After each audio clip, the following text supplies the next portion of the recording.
poppin'? I'm the MCMNG. And I'm Master Shinlo. Together we are Deep Sector. Once again, my friends, with another Tale from the Deep. Oh yeah. And today we're joined by our guest. Hey yo, what's up? I'm Israel the Visionary, hip-hop artist, rapper, activist, a little bit of everything, friendly neighborhood homie. Yeah. That's what's up, man. Welcome to our cast. Nice to have you. We can start off with telling us a little bit about yourself, you know. So I'm a hip-hop artist, I rap, I grew up in the west side of Denver, so like the Baker neighborhood, there my whole life. But shit, if you really want to go back, I grew up in the SLPs when I first was born in this world. Only the real Denver ones know what that is, you know what I mean? Straight up, though. It was a funny story. My uncle still has the brick from when they tear down the buildings and stuff. He went back and was like, let me get the brick from this time. I'm like, bro, you ghetto as hell, bro. I actually got a brick. You remember the old rubber factory, Gates? Yeah. I got a brick from Gates. Hey, man, sometimes those memories, you know what I mean? It just holds values and stuff. Because I used to ride by that place on the light rail growing up, and they had those dope ass murals. Yeah. They had Scorpion and shit on the back of that factory. Yeah. Gone. Completely gone. You know, now I don't even know if anybody took pictures. So it's like, that shit might be gone forever. Hey, you got the brick, though. I got that brick, bro. I got that brick. Because I was doing asbestos work, and we did the asbestos there with the company I was working with. And, yeah, they took the asbestos out of the dirt. You know, it was a whole bunch of fucking asbestos in the ground. And that You place... got an asbestos brickla? It probably is asbestos. He's walking around with an asbestos ring. Yeah, the fucking caulking inside it is all asbestos filled. Like, damn, bro, I'm fucking over here just poisoning myself. He said, I'm holding a lawsuit over your head. Y'all just don't know it yet. Yeah, I'm going to come back for your head later on. Watch once that shit hits 20 years later. Nah, but, I've been doing music since I was 13. Writing poetry. I started off with poetry, you know, writing in my journal. Other kids still in my journal making fun of me, like, oh, what are you writing and stuff? Dang. It's like, damn, bro, like, because early stuff was like, you know what I mean? Like, super dark, you know what I mean? Figuring out my mind. Yeah. Later years, it became a passion. I didn't really go to high school much, man. I got kicked out pretty early my freshman year, which I already seen it coming because in middle school, I was getting kicked out and suspended a lot. Even my principal told me, like, hey, dude, you don't get it together. High school's going to be the same way times 10, dog, you know? And, you know, as being a stubborn kid, didn't really listen too much. It's like, bro, you don't know my life, dog. I'm going transition. Bro, I didn't even get to continue 8th grade. They literally told me, like, oh, I don't know what I got in trouble for, but they were at the point, you know, when you get in trouble so much at school, they're like, nah, bro, you're not going to continue 8. You got to pretty much, you get your summer starts early. So I went into high school, like, not even continuing with the rest of my friends. I seen it all on Facebook. But at the time, I didn't really care because I was kind of, like, living a little shiesty, you know what I mean? I'm like, that's school stuff. Then I ended up going to high school. Reason I ditched and stuff, honestly, it was the West Side, bro. It was easy to ditch, you know what I mean? You go smoke with the homies. I started doing music early on. I had a buddy who had a house. What school did you go to? I went to West High School. Okay. That was my first school. And then I got kicked out. And I was supposed to be sent to, what was it, Ace Charter School? Oh, right, yeah. You know that little messed up school, man. And I didn't like it there at all, bro. It felt like prison. Like I'm a little kid and I'm feeling like it's prison. They're patting you down. Yeah, that place was pretty Metal live. detectors too, yeah? Mm-hmm. Well, because that place is known for just to be active, bro. It's since my brothers were kids. My brothers are like 10 years older than me and shit, you know? So since the 90s, that shit's been bad, bro. At Ace? Yeah. Yeah, so that's just kind of how it is over there. They have to take it real serious. There's a lot of gang activity and freaking... You know, everybody's associated or affiliated over there almost. Yeah. And well, it's like you said, it's right by the SLPs. And like you said, if you know anything about the environment, it was very gang infested. And which even in the school, I seen it. That was the first time when I went there, was like, damn, kids really don't care about what teachers got to say. Like, they were cussing out teachers like they were grown men. Like, I'll fight you, mister. What's up? Straight up. Yeah. I'm like, damn, I'm thinking different. I'm like, you know what I mean? Like, I've always been a crazy kid, but, like, I know my boundaries, you know what I mean? I'm not going to disrespect someone just because I'm having a bad day, you know? Maybe if they came at me, then it's different, then I'm getting hot too, you know? But like to go off the rip like that, there was a lot of people that their mental health wasn't in order or whatever was happening at home for them. It's like, dang, bro, you bringing that to school. And it's like, we have our whole lives in front of us, but we never really viewed it as that, like you said, because the environment's so crazy. Like, I knew this kid who used to trade, the bus tokens for weed. So if you gave him fucking bus tokens, he would give you like fat ass like ounce and stuff and shit, because he just had it like that. And that was in middle school. But it's funny, now we go to dispensaries, but like I came in the era when it was like that. Like when I would go to school, that's where I would meet up with him, be like, boom, buy that. And I would say just like going to Ace in my early years, really didn't care about school. I decided at some point, you know what, I'm not going to go to school at all. I started working. And you know how mama be better, but ain't going to be in the house. You're going to do something. You got to get up out. I started working at the car wash. I think I was like 14, 13. Yeah, that's what's up. I met this one guy there, Ray. And I remember he's all like, hey, you little Mexican homie, what's up? Cool, brother. Is he short dude? Nah, he like 5'9", something like that. He lived on the west side also, I found out later on. But this dude, he ended up saying, it's like, hey, yo, bro, you want to smoke? I know you be high. Your eyes are low as fuck like mine. You know what I mean? I was like, well, working doesn't suck. Like, this is better than school. I'm getting paid and I'm smoking with the homie on the lunch break. So I was like, yeah, because my mom told me on my way, you're going to hate your first day. Bro, my first day, I smoked 3 blunts with the homie on our break, bro. I was like, oh, yeah, I could get used to this, dog. Like, I'm getting paid and I'm gassed out. A week later, I invite him over to my homie had a shack over here on Bannock, 295 Bannock. We invited him over. He chilled with us and he sees that we're all smoking and rolling up. And he's all like, oh, you guys are some cool homies. Like, why don't you guys do music? He's like, you guys got your crew has the vibe of like some artist. Like, you guys have hella fashion clothes. And we were like, we've never really thought about it. Like, I do poetry. I told him, he's like, bro, you're right up the alley. Next thing you know, he put on, I remember the beat, the Gucci Man Lemonade instrumental. He put on that instrumental, and I remember we all wrote to it. I ain't gonna lie, bro, I was trash as hell at the time, bro. My verse was the most doo-doo verse you ever heard. Yeah. But my buddy Dom, bro, he snapped crazy. My other homies went pretty cool. But at that moment, I feel like that cultivated like the true, like, okay, I'm out of school. I'm not really doing anything with my life. He's right. I really like this music stuff. I was already listening to like some of my favorites like Eminem. You've seen obviously artists on TV, you know what I mean? Growing up, my mom listened to a lot of Spanish music. So at that time when something in that moment just sparked and I was like, yeah, bro, I'm picking up this pen. And I just kept writing from there. And like I said, I started off shitty. Like my friends were even like, Israel, stop. Like, no, don't do it. Like you don't got no bars. Cause I was like the type where it's like I could freestyle for hours, but I had nothing to say. I'm like killing a bunch of people, ripping a bunch of people, like just some ridiculous stuff. And then one of my buddies, probably 6 months into it, sat me down and he was like, Israel, you're really dope, but I feel like you would go further if you wrote. And I ain't gonna lie, I took that offensive as hell. I was like, man, this dude hates me. I'm the worst artist ever. Like, my friends don't like me, you know? But then I kind of reflected on it. And then I remember I made it a goal to write something by the next time I seen him.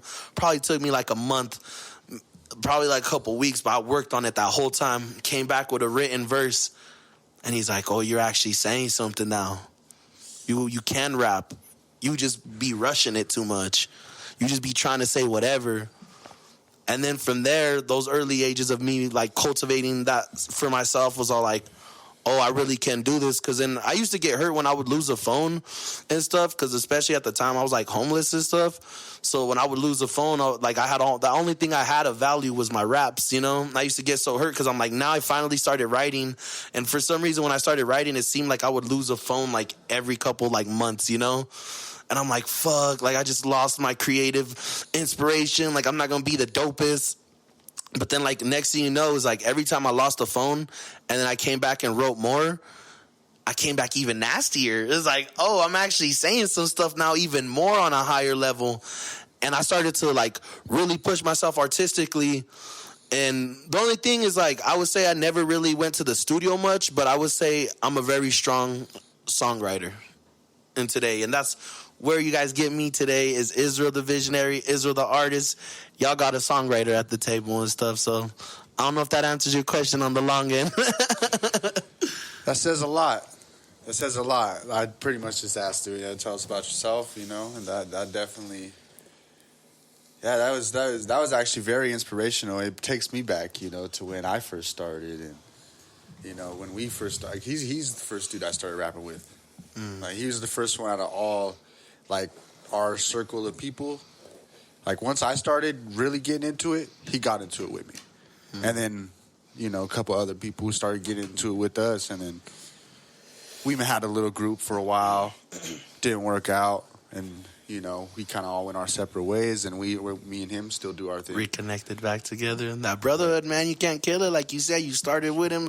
It's only right you finish with him. And finishing doesn't always mean the end of something. It could be the beginning of a new journey, which you guys are on a new journey. Yeah, it's come a long way, and now it's not just music. We got this podcast, and that has sparked a lot of new pathways and just creations, ideas, and connections between us and other people, and shit. It's a whole thing, It's like, it's even a brotherhood.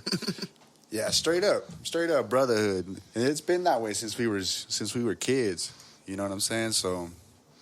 Oh, so y'all go way back since like we've been Sandbox. I've known him since I was 13. Not Sandbox exactly, but yeah, me and him grew up with each other since we were like 13 years old. Yeah. So that's a big ass sandbox then. It was in the middle of the west side. In the middle of the west side. You rap. All right, let's go. That's interesting you say. I feel like a lot of people start off with crews and then they break off and stuff, because that's kind of similar what happened to me. Like I said, the group of friends that I started with, we formed a crew, obviously, same. And same thing is we all branched off far from that. If anything, the one who was the sucky one was the first one. Me was the branch off first and stuff. They all decided to like have families and, have kids earlier, put the music stuff in the background. And honestly, since we started, I have not stopped or slowed down. I'm at the studio. I make it a tradition for my birthday since 4 years ago to always go to the studio on my birthday instead of celebrating at the club or something. It's like, why would I go to the club when I could go spend this energy and this time creating the music that they're going to party to? And it's like, at early times, my friends would come along, but then they all just came to drink and party. And it's like, that's what I was trying to avoid at the studio. So then I just started doing it as a solo tradition within the last 3 years. And I would say some of my best music has came out of just doing those sessions. Like this project that I prepping for, I would say it helped me this birthday of 2022. I recorded like 6 tracks on my birthday. All on YouTube beats, and don't really own the rights to them. But I would say it was like boot camp, training ground, to release some stuff of like, oh, I could rap in that style. Oh, I could try that sound. I could hop in that pocket. And I don't know, I feel like not a lot of people appreciate that like early raw music that is you and stuff. Everyone wants like that high quality shit, which I have too. But I feel like you have to appreciate your low points to see your high points and stuff. Straight up. No doubt. So, you working on a new project? Is that the name and stuff? I am. So the new project is called Love Junkie. As of right now, it has 10 tracks. I'm dropping that February 14th, so on Valentine's Day. And that kind of came out of heartbreak, hardship, understanding where it's like, old Israel, if he would have been in a relationship and broke up at the time, I would have partied and hit up another girl, you know what I mean? Went the ratchet style, like, yo, I'm gonna hit my boys up, we're getting lit. And then something about this, as I started working on this last project, I was like, nah, bro, like, that's not sustainable for myself and my mental state. I don't care who's by my side or if I'm alone or if I have somebody, I am going to love myself and love my music. So then I decided to create Love Junkie because I feel like, we all been around toxic people or been in a relationship or even seen other people that's like, bro, that love is bad for you, but you keep on going back to it. So it's like at that point, essentially love is a drug. And I decided to cultivate these songs and put them together, I sat on the idea for months. I wrote Love Junkie. That's the first thing that came to my head on my notes. And then the second part, I've never wrote music like this. This is a different style. I wrote the track list out. I was like, this is song number 1, The World is a Bedroom. Boom. Sneaker, you guys just got the first song intro. I haven't released the track list yet, so y'all got the first song, y'all. There's a video coming out for that soon, so it works out perfect actually. Oh, yeah. But I wrote out the track list, and from there I took that to the studio, and I told the engineer, like, bro, how much would you pay me to make some original beats for me, and let's go. Like, I'm hungry, bro. I've been chilling. I've been sitting on my ass, bro. I'm hungry. I'm ready to go. And he's like, he gave me the price amount. And literally, we made the beat first. And then we made three beats. But we made, each one I recorded based off the song title. And I kept it in pocket. And I've never done like that, because I usually always write my stuff down on my phone. I would say this is like the first premeditated project where it's like, I knew what I wanted to talk about. And I knew what I wanted to say, so it flowed so naturally. Like, I'm excited for, like, people to listen. Like, even after this, I could give y'all the exclusive and stuff of it. But I feel like the Love Junkie project that I'm going to be rolling out is definitely going to... I'm not trying to be the best in the city, because that's, like, such a high goal to reach. But I'm definitely trying to show that I'm a very strong songwriter, a very strong artist. And if you want to work with me, it's like... I'm a click away, bro. Like, I'm on socials, like, you know what I mean? I'm even willing to give out my number if people really gonna call me up. That's tight, man. Yeah, music's the shit, man. Art is the shit. You know, being able to express yourself. And I feel like what I've said before on the podcast and stuff, and Delo, you know, I really feel that, you know, it's all about an artist shows their reality, or is able to capture reality and, you know, show that, you know, in their art, you know, whether it's a painting, whether it's a song, whether it's, you know, what have you, a dance, you know, it expresses some sort of truth to that person sees, you know, in reality. And, or, you know, not always, but, you know, I feel like in some aspects, obviously it can, and it will. But I mean, art is interpretive, right? That makes me think of something you actually spoke on your last podcast that I was, like I said, I'm a fan of the show. You spoke about we carry generations on our back, you know, and we carry our generations with us. And I feel like for music, that's me, like, vocalizing our generations. Like, that's me speaking for all the times my ancestors ain't here. I'm writing those songs through them, because sometimes I'll write a song and I'll get super deep with it. And, like, you talking to a kid, like I said, you guys heard my story. I didn't graduate. I wasn't, you know, I'm not the best scholar, but there's some times where I'm having some high level bars and some high level conversations in my music. And I'm like, damn, like, I'm able to interpret that and put that into art out here in the world. That must be coming from a higher place, or, like, there's someone behind me guiding me, like, ancestry-wise or family-wise. So be it. There has to be a certain energy there lifting that art up. Inspiration. No. Something. I agree. You want to hit that? Oh, I'm good, brother. Yeah, man, you know, that's important, you know, to have some sort of, you know, inspiration, something to keep you going, you know, either whether it's to make art or to live, you know, you need that. It's, you know, it's important, you know, whether it comes from, you know, something you believe in, or from, you know, things you do, or whatever, what have you, you know, that's something you have to find out and explore. Especially in this, like, era, I would say everyone's, like, not wanting to live. You always hear people saying, like, I hate my life, or, oh, if I left this earth. And it's all like, bro, we got a lot of life ahead of us. This Uber driver told me yesterday, he's retired, but he just does Uber to get extra money and stuff. And he's all like, how old are you? I was like, 26. It's like, bro, you got a whole life in front of you, dog. I'm like, maybe it's easy for him to say because he's, like, already retired. But I feel like it's like the world kind of set us up and shit. Like, we think that, like, we'll be good once we rich and stuff. But it's like, it's just to live a good life. Money just makes things easier, unfortunately. It doesn't make you happier. Like, you know, you got to find, like you said, that outlet that will make you happier. Yeah. And I don't know. I mean, obviously, I'm not a rich man. But, I mean, it feels like, you know, money brings you freedom to do what you love. But obviously, it brings more... you know, more money, more problems, you know, more people, you become more noticeable. You know, you have more options, and you obviously have to do something with this money. You can't just, you know, you have to, you know, once you start making that money, people start living differently and start, you know, living, you know, obviously things are different with everybody, but you know, it's different. Things when you get money, it's obviously different. You know, It changes things. So I mean, it is an interesting thing, and I feel like, yeah, you know, everybody goes through it differently, but yeah, I don't know. But it's like that purpose of wanting to like give, like I feel like you almost gotta humble yourself. It's like, because it's like, it's okay, chase the money, like you said, more money, more problems.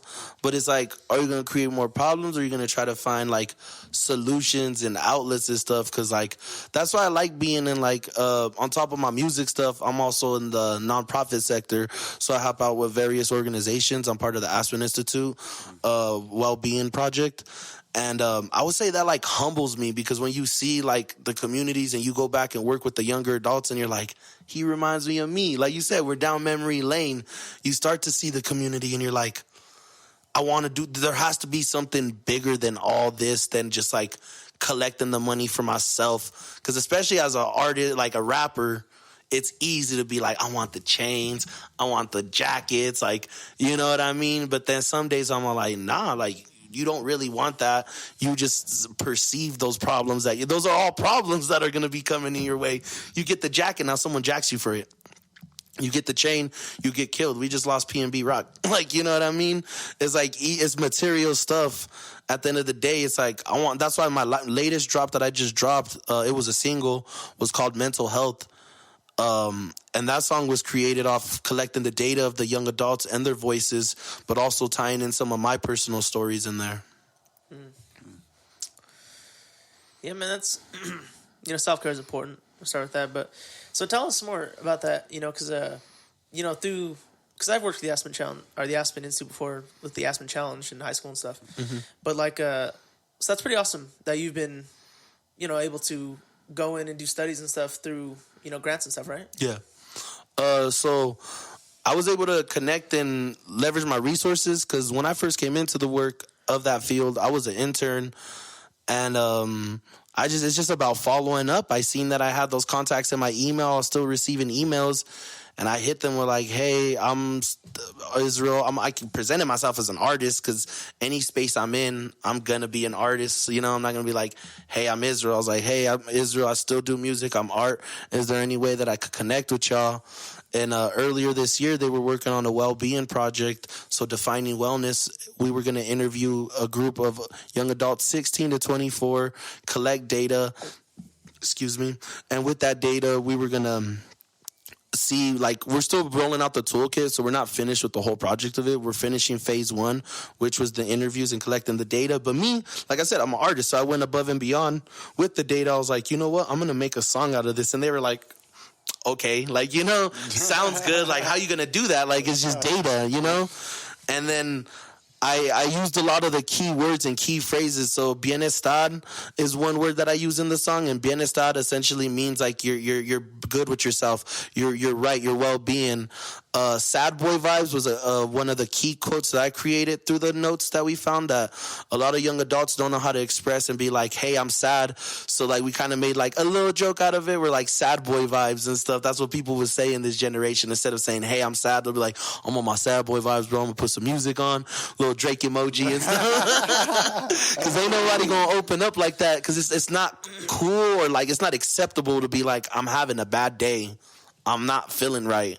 And I just wanted to use those keywords within the song. And another favorite quotable was all like, we on the 46th president, still we ain't see no change, just more brothers in chains. Like, you know, it's like we want to brag that, yeah, we got this new president that's supposed to be doing great for us, but it's like there's still people getting locked up for petty stuff. There's still people struggling. It's like we celebrate these little wins in their societies and their stuff, but at the same time, we still trying to figure out the metrics and stuff. But that's why I'm thankful for spaces like the Aspen Institute. They're allowing me to be at the table. You know, I'm still not the owner, but I am at the table, and I'm thankful for the platform, and I'm thankful to be having those conversations, because I would honestly say it saved my life and my mindset, because prior to this, I probably would have honestly been dead or in jail. Like, that probably would have been my last two outcomes. But being involved with people like the Aspen Institute and being able to connect more and ask them like, hey, this is what I want to do in my city. And they do listen. And maybe there's other young people they could connect with more, or if anyone wants to get in that type of work, like bridge through me, because hopefully within the next 5 years of the city, I want to be able to, what the Aspen is doing, be able to do here in Denver. Because I remember the first time I went to Aspen, they were like, oh, Israel, that's so cool. Like, you have Aspen in your backyard. I looked at the person, is all like, bro, Aspen, I had to borrow this suit from my uncle. I had to borrow this tie from my cousin. Aspen is not my backyard. It was actually very hard to get here, like, you know, but they don't understand that because to them it's like vacation or work, and or they think you're all at the same level and stuff. But it's all like, nah, bro, I'm barely starting off. I don't understand the work, but I'm good at what I do, and I'm a numbers guy. And like I said, being lucky enough to do the internship, I follow up with emails, you know what I mean? I'll turn in the work.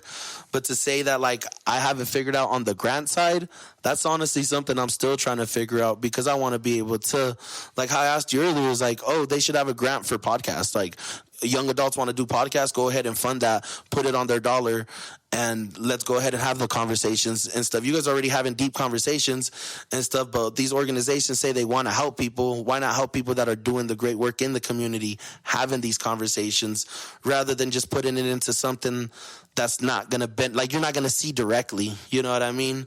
It's like, thank you for sending me to New Mexico, but it's like, there's 10 other kids out here still struggling. Like, you know? Yeah, man, there's a lot to unpack there. I know. I got on my Kanye vibes real quick, man. That was you were speaking a lot of real shit, bro. Let's take a shot to that real shit. Straight up. I love the Morty. Hell yeah. Oh, man. Salud. Good times.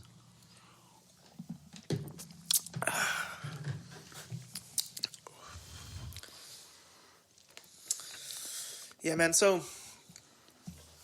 one thing that stuck out to me is, you know, being real with each other, right? Mm-hmm. That's, you know, one thing we're really about. And I mean, I was watching an interview with, like, it was like Michelle Yeoh and, what's that one chick? I was on Variety, but Kate Blanchett. And they were just talking, like, you know, she was talking about how, you know, essentially everything's like masks, you know, facades. Like, you know, like, no one's really real anymore. You know, everyone's putting up a front to, you know, to be the best, to be the hottest shit out there, to be the hardest motherfucker to ever live. You know, it's like, it's interesting because, you know, she said it, and, you know, kind of the way it is, you know, especially with social media and everything, like, it kind of amplified it. You know, everyone's trying to hold up that image of who they are and what they're trying to be. And, you know, and it's interesting, you know, because, I mean, I think everybody takes part in it, but I mean, it's, you know, some more than others. But I feel it is an interesting thing that, you know, the fact that we can't be real. You know, nobody wants to be real because, yeah, you know, it's not cool. It's not, you know, it's not in, you know, but I mean, I feel like, you know, with podcasts and stuff, you see it, you know, people like that, you know, it's out there, you know, maybe not everybody wants to see the real, but, you know, people do want to see the real. They want to understand what people are saying, you know, how they feel and, you know, their thoughts and shit from their experiences. And that's an interesting thing, you know, and I truly love that, you know, that we have this platform. Like I was telling you, you know, an average Joe, you know, anybody, you know, me and you, like, we can just talk and, you know, have a good time. And I mean, like, yeah. I'm not in it for the likes and views and shit. Like, it's nice to get people to watch it. Yeah, I do enjoy that. I'm glad, you know, that you enjoy it. Yeah, that's cool. You know, I like that. You know, I just do it for fun, you know, to have these good conversations. And I'm glad it's out there. Like you were saying, you know, it's chilling. It's hanging out. It's chilling. And like I said, like what you guys like created outside even the podcast is like that brotherhood. Like, you know what I mean? You get chill with this cool motherfucker whenever you guys do it, you know what I mean? And it's like, that's already like real within itself and stuff because like guys said, you started from a crew where probably everyone was wearing their mask on and now once those masks came off, like they're not here anymore. Like, you know what I mean? And like the real over surfaces and stuff. And that's a really good way to thinking of it, though, with the mask and stuff. Because I guess I heard something like the other day, depression doesn't have a face, you know? And it's, like, true because you'll be hearing those stories of, like, oh, he was the happiest motherfucker, then he killed himself. Oh, he was great, and then he killed himself. And it's like, what? Like, you, like, just thinking about that, it's like, it doesn't... Because then there's sad people who do the same thing. But it's like we try to only target like, oh, he must be sad. He's going through something. But it's like you could be smiling, having a mask on, and still be feeling dead inside. It's real, man. It's real. Yeah. That's why I wish everyone well all the time. You know, I try to be as cool as possible with everybody. You know, because you just never know what people could be going through. So Real talk. Yeah, like you said, the happiest dude could be going through it. Be really going through it, man. You know, that's why I really appreciate those people, though, too. The people that like seem like they're never mad, never sad, they never get angry. They do have some of the best energy and stuff, and no lie, that's why like I try to like maybe that's why I push mental health so much, because I feel like I categorize as one of those people where it's like I do smile a lot, but I do have my moments over like, damn, bro, I don't want to be on this earth, or you know what I mean, shit just ain't going today, like, you know. So definitely being able to have that energy, it's like I feel like we need to take care of ourselves more, you know what I mean? Self-care. Self-care. We do that, and then we could take care of each other, you know, better. So, I actually want to speak on something that you spoke on the last podcast about the anger and stuff. What would you say was your like number one tool to be like, like I'm not gonna get as angry as I used to? I know you spoke about having those outlets helped, and you still got angry. What would you say? Okay, not having the outlets helped you really control it. Can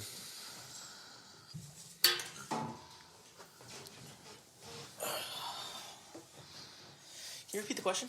Sorry. Oh no. So I asked. I remember seeing on your guys' previous episode, he spoke about being very angry and being like wanting to fight all the time. Because I relate. I definitely like. I'm a person where I'm like, bro, I'm ready to fight like any second and stuff. But I guess my question is, what would you say is a tool? Because the same thing, I have music as my outlet, but I still catch myself like, I want to beat someone's ass today. Like, well, I guess the fact that I don't want to get in trouble and I don't want to be in jail. That's real. I really appreciate my freedom, and I value that a lot in my life. And the amount of freedom that I have away from the system and the law, once I was able to get away from that, you know what I'm saying? Like that's real. That was the like initial like where I was like, I need to figure something out. I'm gonna fucking go off the ring, you know, like I'm getting arrested for fighting, like what? Like or just assault, you know what I'm saying? You beat someone to the point to where they could barely freaking breathe or something, you know, or just you never know what you're capable of when you're raged, you know. So like I never wanted that. I never wanted to be enraged. Because I've seen myself when I was like younger, you know, I'm like, oh yeah, no, I can't be doing that, bro. Like I can't be doing that. I can't just be beating people up, bro. Like no, it's not healthy, you know. It's not good for anybody, you know. So I just wanted to learn how to control that my whole life. So I feel like I'm starting to get a grip on that a little bit. Oh, that's a stroker. Yeah, this fucking bong rips. He's had this shit for years. You know, from my anger, I would say one thing I really learned is breathing. Like breathing is just magical. And I don't know, like I was talking to him last week too. I don't know if you catched it, but like what is it? Limitless with Chris Hemsworth. Oh man. Because they were talking about too how like oh shit, what was I going off? Limitless, Chris Edwards, and talking about breathing. Sorry, yes, breathing. They were talking about how like essentially your breath can control your, you know, if you can control your breath, you start to control your like heart and stuff. Like 'cause essentially, like if you go into fight or flight mode, right, and you start pumping all that cortisol and shit in your blood, like essentially if you just start controlling your breath, you can control that and just, you know, get back into calm mode. Just you know, like your breath controls your body. Yeah. And if you control your breath, you control your body. And that, like, I mean, it's something I've known instinctively from meditating and stuff, but, like, just, you know, hearing it and knowing it, it's like, huh, you know, it's a thing. It's a thing. So, like, it's, you know, like, because whenever I get mad and stuff, you know, truly, like, just breathing, you know, well, I mean, thinking, too. I mean, because you got to think before you act, you know, like, truly. Like, it's not something everybody has and something you got to really work on, but, Yeah, man. From thought to action, having that barrier is truly important. And I say like my anger ain't too crazy where it's like I'll go beat someone up down the street, you know what I mean? No, like yeah. give me $20 on me.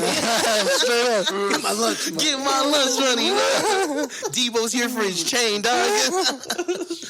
But it's like you do get those moments where it's all like, damn, bro, like you said, it kind of sucks, especially when you're learning to control. That's like, damn, I just fought someone. And now you're reflecting on it like, I didn't want to do that. Like, you know what I mean?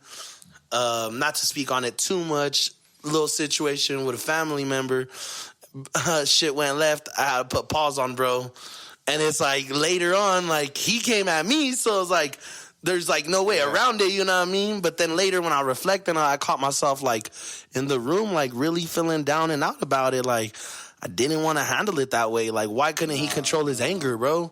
Like, but it's like, but same with me is like eventually I beat him up, so I lost my anger too, though, you know? But it's like, how do you share that with someone when it's like, okay, you control yours, but like, how do you teach that to the next person when they still like, oh, you're just as bad as me? It's like, but I only lost my shit because you lost your shit, dog. Like, you know, like you came at me and like you said, that doesn't even involve the law. That's like family shit. Like, you know what I mean? No, yeah, that's different. Yeah. And that's usually the worst type of shit too. Yeah. I swear, man. Family's like, it's the most impactful. You know, like if I was someone on the street, you wouldn't even have been like fuck that fool. You know what I'm saying? Like, I ain't gonna go to jail for this nigga. yeah, you know, I'm out. Fuck that fool. You know what I'm saying? But Keep him going. You're like, damn, that was my brother or my cousin, whoever it was. You know what I'm saying? So that's different. You know, and you're like, you don't want to do your family like that. You know, you never want to do your family like that because you love them. You know, entirely. And so that's definitely it's his different. Yeah, it's way just different, and it's like anytime I have a family issue, I'm like, fuck, man, why? You know, like it's like you know, why can't we be better? You know, and it's like we cool now, so it's like it's not that deep, but it just like makes you reflect about like I guess like I really found that conversation and about the breathing and stuff in the air when you guys were having it last week. I was like, man. It's just something I wish I would have done at that moment a little more, even with him coming at me. Like, you know, just like maybe took it a deep further. I probably could have leveled it out, but obviously I did it. This is why I wanted to learn martial arts. Because I had this thing, right? Ever since I was a little kid, I always wanted to learn true self-defense, which I feel like is you protect you and your opponent. You know what I'm saying? So nobody gets hurt. So you like hurt him and not hurt him, but you challenge him enough to show him like, hey, I could put up a fight, but you never take him down too much to make him feel less than, essentially. Essentially, you don't try to hurt him at all. Yeah. Essentially, if you can get him to the point to where you can submit them and make them realize that there's no chance of beating you, that is when that's how you can master self-defense, I feel like. But you have to train for that, you know. You need some type of system. That's dope that you did martial arts. That's dope. Yeah, I'm still learning. Okay, but I'm good. I don't know shit, but that's what I always had in my mind, you know, because that's what whenever I was reading up on Aikido, that's how it was explained. Like it's about protecting you and the opponent, you know. Protecting you from yourself, motherfucker. Yeah, protecting all of us. We're all one, right? Yeah, true. Yeah. Straight up. Hey, I didn't do no martial arts, but I did the West Side martial arts, dog. Nah, straight up. That's where I first started. That was my first school, you know. Yeah.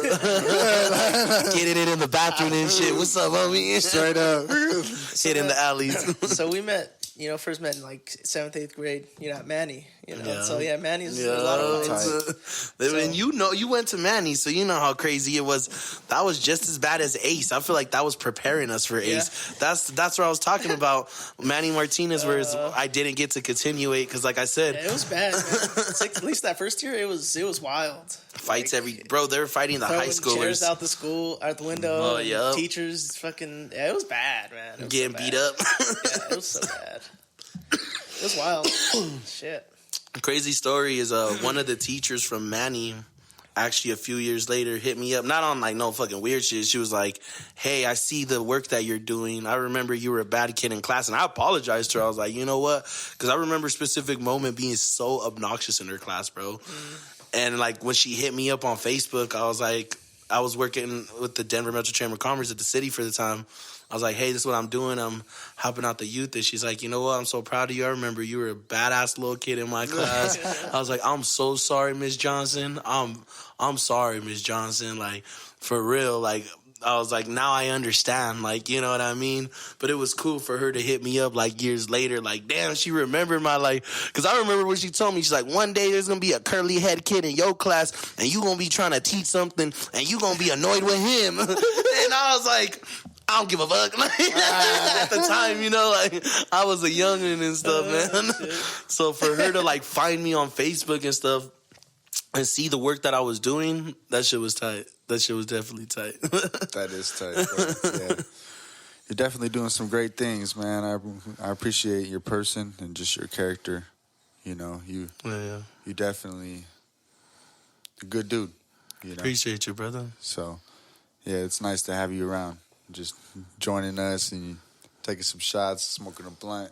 Hey, Hennessy's my favorite, so when he said Hennessy, I was like, and I can't even say no. I can't even. It's the law. For real. That bong, though, was killing me, dog. Second time around, I'm like, I don't want to be coughing the whole pod, man. I'm fucked up.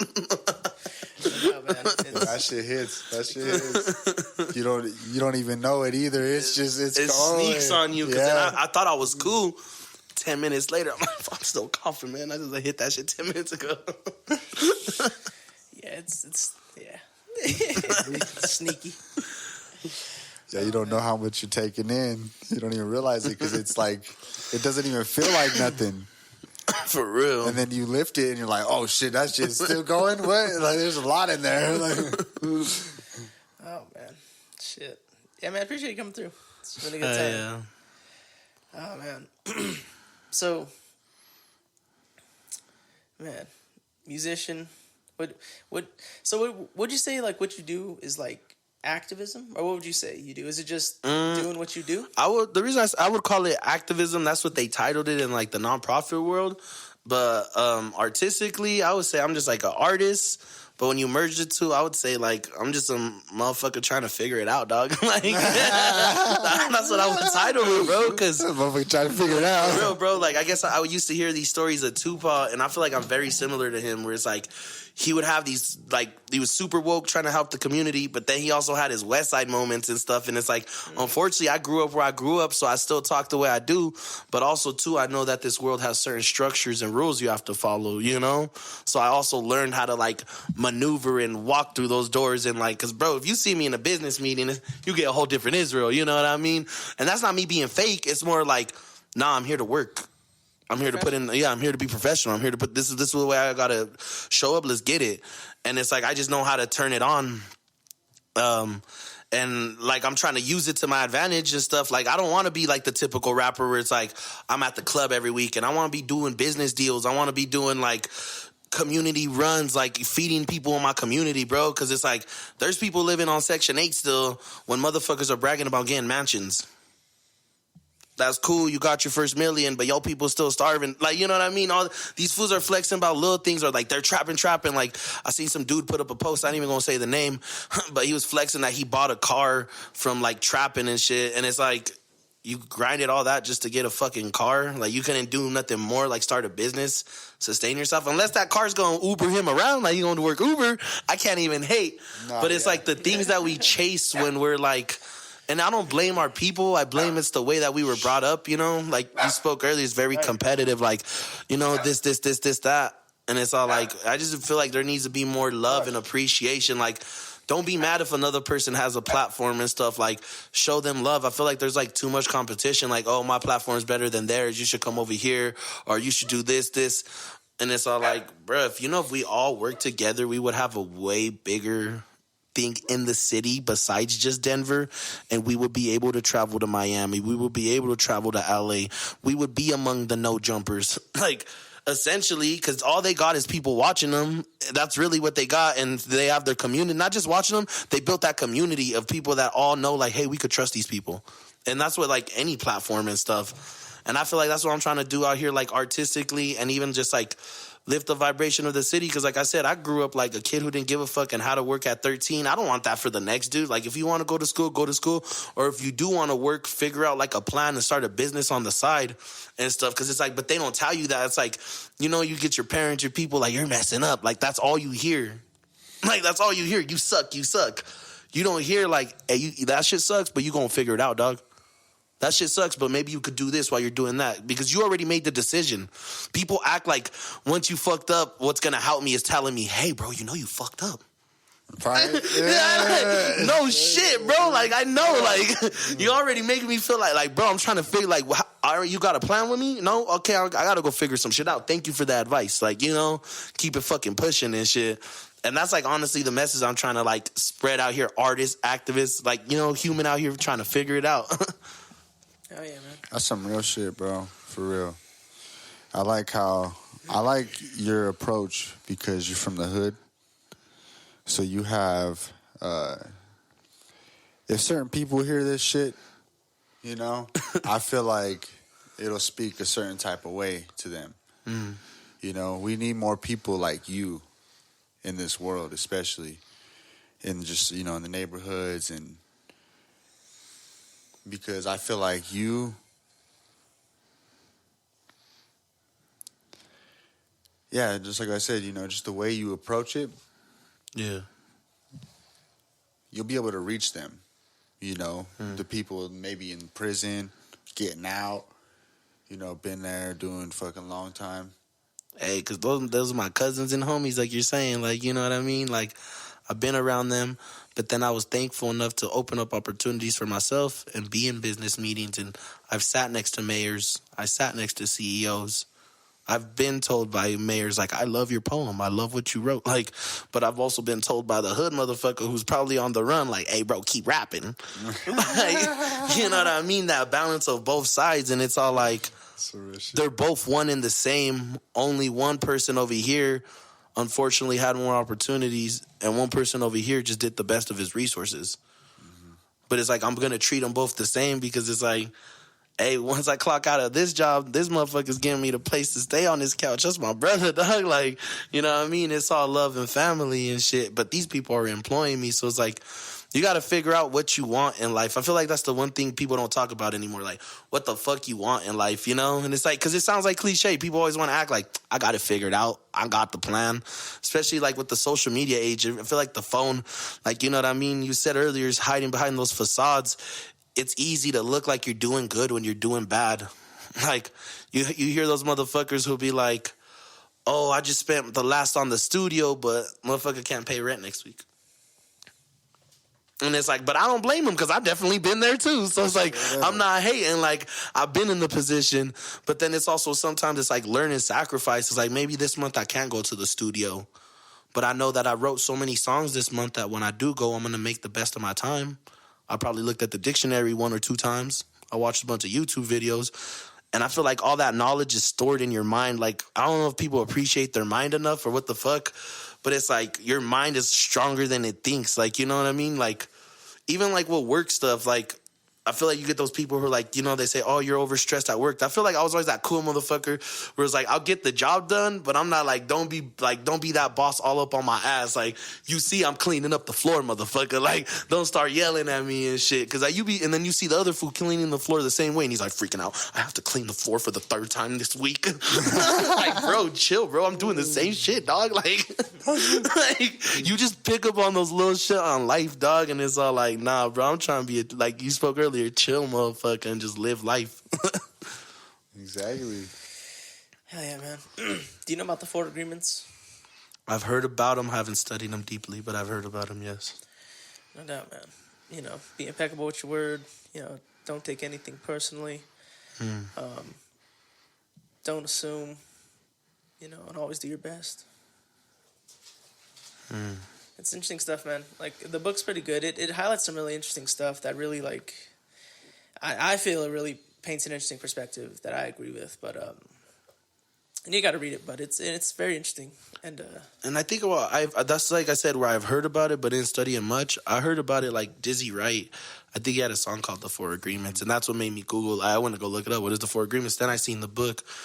Unfortunately, didn't purchase it, but like I got the gist of it by hearing his words. You know what I mean? Like, because I think at the time he was transitioning from being like, you know what I mean, super smoke rap to lit backpack, and then on that song specifically, he was just more soft with it, spoken and like speaking some real shit. And I was like, damn, he's spreading a message. Like music like that always connected to me. Is like, trust me, I love the Futures, I love the Migos and stuff because I understand that side of it. You know, like those motherfuckers funded themselves with no label, no nothing. Like they literally grinded out the mud. But then also too, you gotta respect your artists like Kendrick, who like sacrificed to like really put the culture into like the art of it, like really caring about your words. Because it's all like, that's why you don't hear much people saying like, I'm an artist, I'm a rapper, because it's not cool to be a broke rapper. Like, but it's crazy. Some of the best rappers were broke rappers.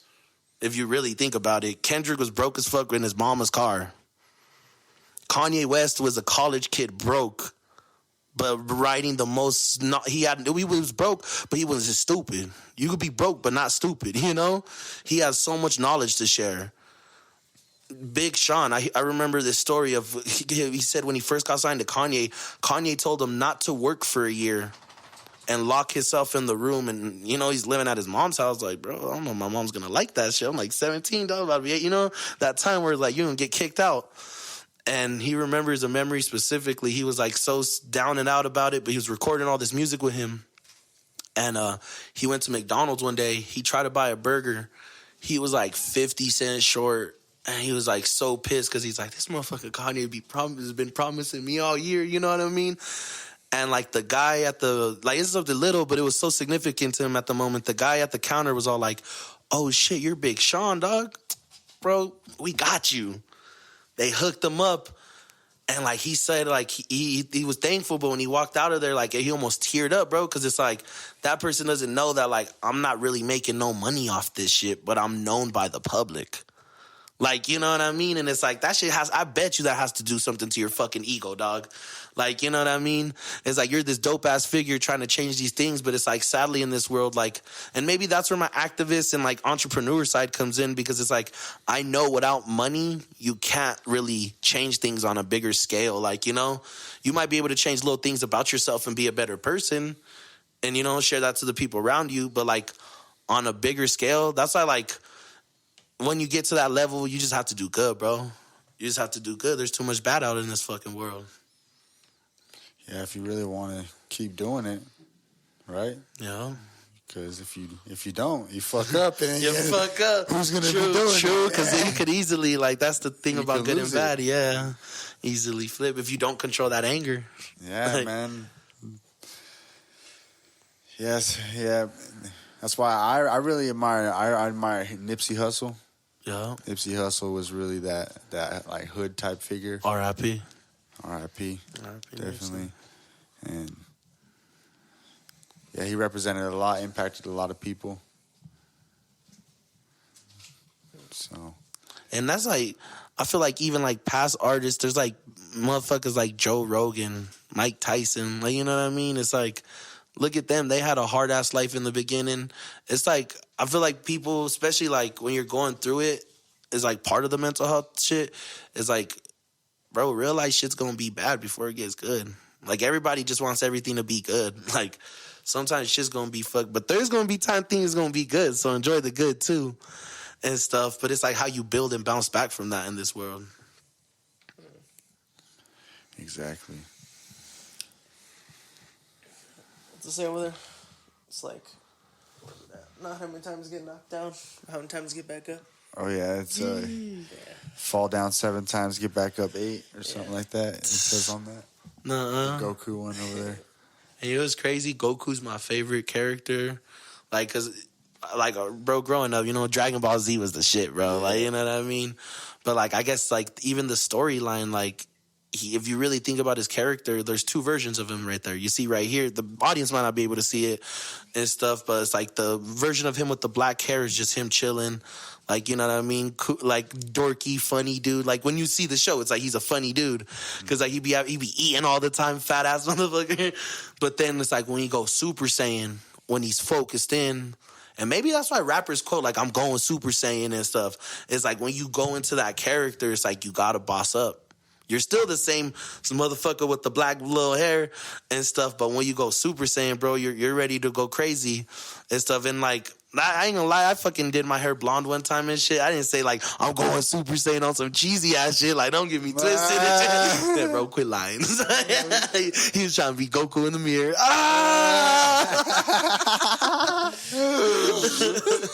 But nah, bro, I always related with his character because, like, when you watch the show, like the anime, like the way they create that shit, one is so beautiful, the artwork and everything.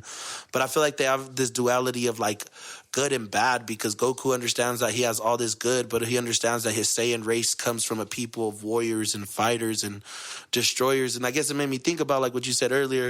Like sometimes I still be feeling that urge to fight, but I know I won't get in trouble. But it's like it comes back from our primitive state, bro. Like when we were way back and shit, like we were warriors and kings and shit before all like guns and shit came around. So it's like, you know what I mean? You got your inner fucking beast in you, like that Goku. 1 minute you're chill, 1 minute you're Super Saiyan, dog. You got this fool looking at you all sideways. You're like, we just lost our tails young, fool. Straight up. If you know the show, you know. They definitely cut my tail off. They're like, what the fuck? He's not supposed to have that. They didn't understand it. Hey, imagine going ape though, bro. Well, that's some shit. No, that's some shit. Like, yeah, or being able to transform your body in any type of way, like how they do on that show, or blast energy or some shit, bro. Like that shit would be tight. But you see, and that's how I feel about music, bro. The spirit bomb for me, bro. When I'm dropping a project that I'm feeling, bro, I'm grabbing all that energy from the universe. Like, he says it too. Good, bad, healing. Like, that part really sticks out to me. Like, all the stuff that he's, like, kind of calling to and stuff. Because it's the stuff that we take for granted. Like, I know this sounds cheesy, but there's this fucking tree by my crib, bro. And every time before I go to my house, I'll be like, what up, tree? Like, you know what I mean? Because trees have energy, bro. Like, but we don't appreciate trees as much because we on the road, we driving and shit. Like, but, like, we talked about breathing. If it wasn't for trees, we wouldn't be fucking breathing. Like, you know? Preach. Real shit. Some real shit, for real. Yeah, I talk to the animals and shit. That's like, he knew the calling. But I talk to the animals outside too, you know? Like I have this thing, you know, I don't know. I feel like the birds don't chirp as much anymore. I feel like, you know, we silenced them or something. I don't know, we stopped talking to them. You know, we're like, shut up. People are telling birds to shut up, you know, they get mad in the morning and shit. Like, niggas really shut up.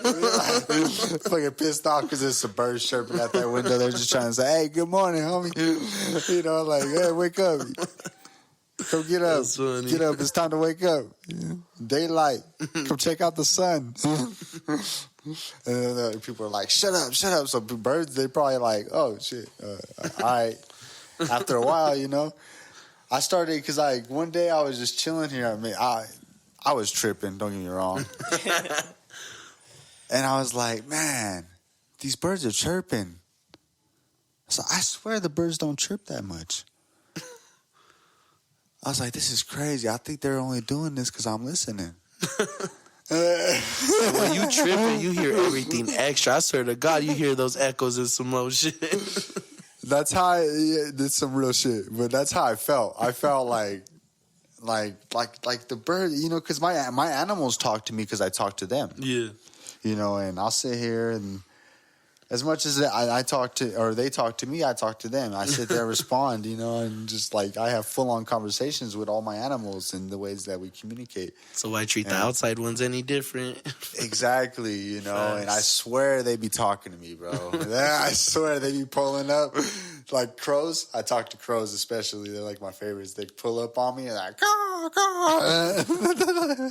Hey, as long as that motherfucker don't try to snatch me up, bro, we cool. Nah, they say crows, their brains are like almost like humans.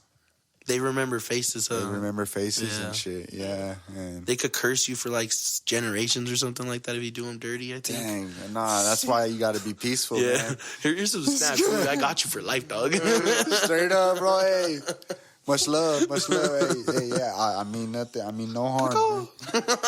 Yeah. Peace, bro. Stay safe. Oh man, that's crazy. Remember faces, huh? That's pretty trippy. Yeah, man. Maybe it's that same crow following me around. I swear, it might be. It might be. No, but like I think they're so smart, like you were saying, that like if your family member does them dirty, like they'll remember their bloodline, some shit like that, bro. You'll have to What? Google it. Don't quote me on it. What? It might have been the movie I was watching. It might have been something that someone told me too, because I remember hearing something like that. But Maybe don't that's shoot why me. I'm trying to make it right. Maybe that's why. Yeah. I'm like, I got to make it right for my whole family. Someone down the line fucked up. I got to get it going. Your cousin Fix calls it, you, I get have even. beef with a crow.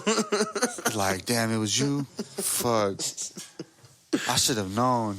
You were always fucking with animals. That's hilarious.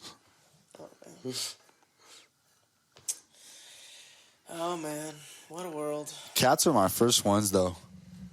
So, like, cats would just walk up to me on the street and just rub on me. Let me pet them. I always noticed that since I was a little kid. Like, I could talk, like, I had, like, a certain connection with cats. That's tight. So that's where it kind of started. She's over there. She's all hungry. She's all licking her bowl like, yo, feed me. Yeah. Man, that's how I feel with dogs. Dogs, yeah. Facts. I don't know. I feel like cats didn't like me early on and stuff. That's why I feel like dogs too. I feel like dogs didn't like me early on. For real. Yeah, it's weird because I remember actually when I was a kid, my dog bit me in the face. Damn, that definitely fucked you up. Yeah, it fucked me up. Were you just like talking to it? Or Yeah, I was sitting there, I was petting it, and I was like, oh, and then he just... I don't like that. Yeah, my parents always told me not to look a dog in the eyes. They're like, don't sit there and stare at him in the eyes. Unless you own him. Because, bro, I swear I'd be grabbing my dog. And he's big, bro. You see how big my dog was. Yeah, because they know you're dominant. Yeah, I'm like... But yeah, I guess it's like you're challenging. They think you're trying to challenge them. So when they feel like that, they feel like they have to attack and defend themselves. It's crazy, alpha and Yeah. it's And like you said, if you don't own them, then yeah, they're not Yeah. going to listen to you. He's like, you don't own me? Exactly, so that fucked me up. You take a chunk or just a little nibble? No, I didn't even, it was just like, just a couple bite marks or something. He didn't bite me that hard, but I was crying and shit. I ran inside. I was like, the fuck is that? No, I didn't say it. I was like, the dog bit me. a big dog. It was kind of a big dog. Damn. It was like at least this big. At least, it was a mixed breed. I don't even know what kind of breed, but it always ran away, and we always had to freaking get it out the pound. Like, it was always in jail. That's a West Side dog, dude. Straight up. Get me out, dog. He's all calling you. We always do. I know I bit you, dog, but I need that money for bail.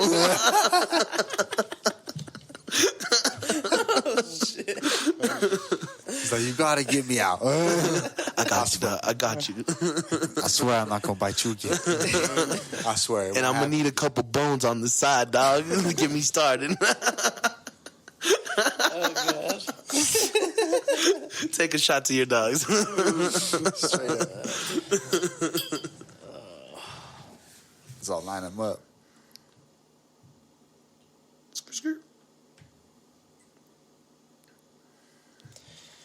Oh man, it's a nice day. Looks like it's gonna be warm. It's been, I don't know though. Denver's been having this weird thing where it's all nice and sunny, but then it's colder than a motherfucker with the wind and stuff. It's just, you're like, I thought one sweater was enough. And like, I know you spoke on the last episode.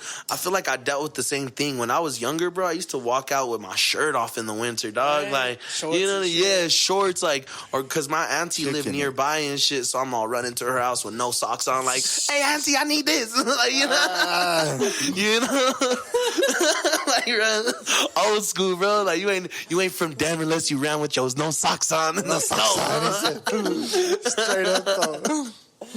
Asking for some sugar and shit. Tortillas or something. My mom said, don't come back empty-handed.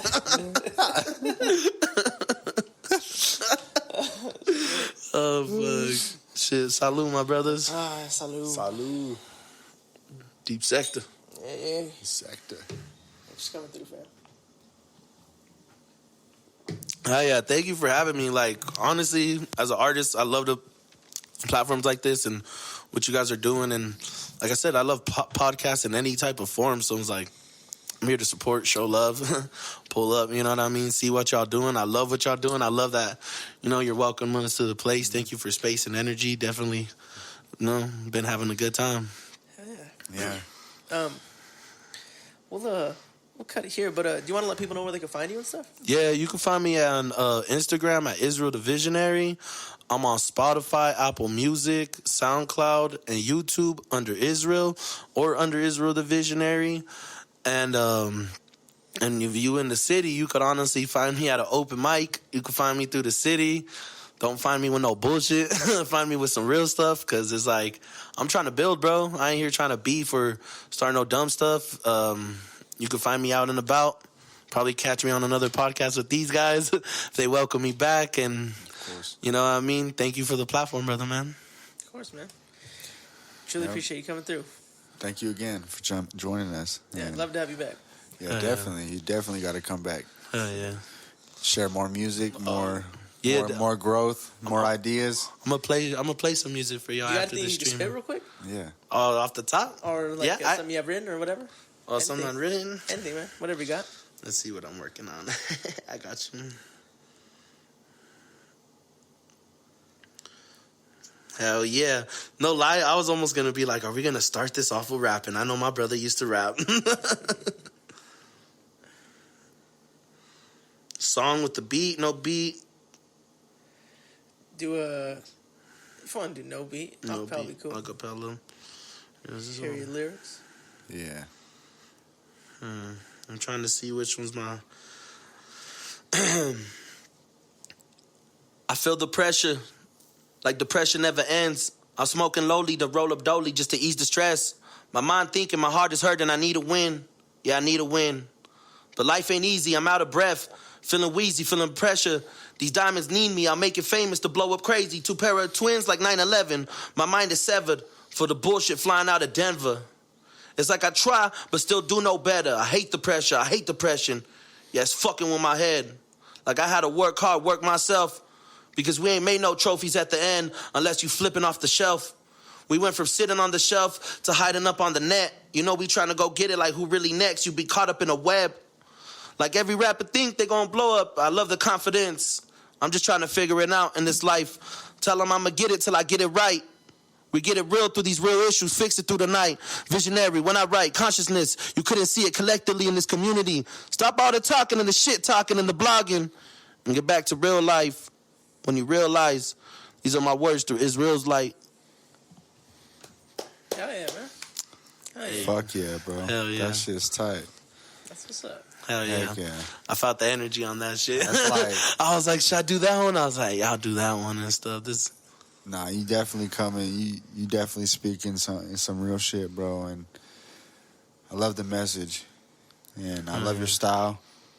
I can't wait to hear what you got to present. You already got music out, right? Yeah, like I said, I already got stuff on Spotify, Apple Music. My recent drop was actually called Mental Health, where I'm speaking about mental health and taking care of yourself, well-being. And I did it in a tight way, though. It's not like all like, oh, mental health, I'm sad. You know what I mean? It's like some dope stuff. And Also, too, my next drop I'm dropping on the 16th. It's part of my album I'm rolling out on February.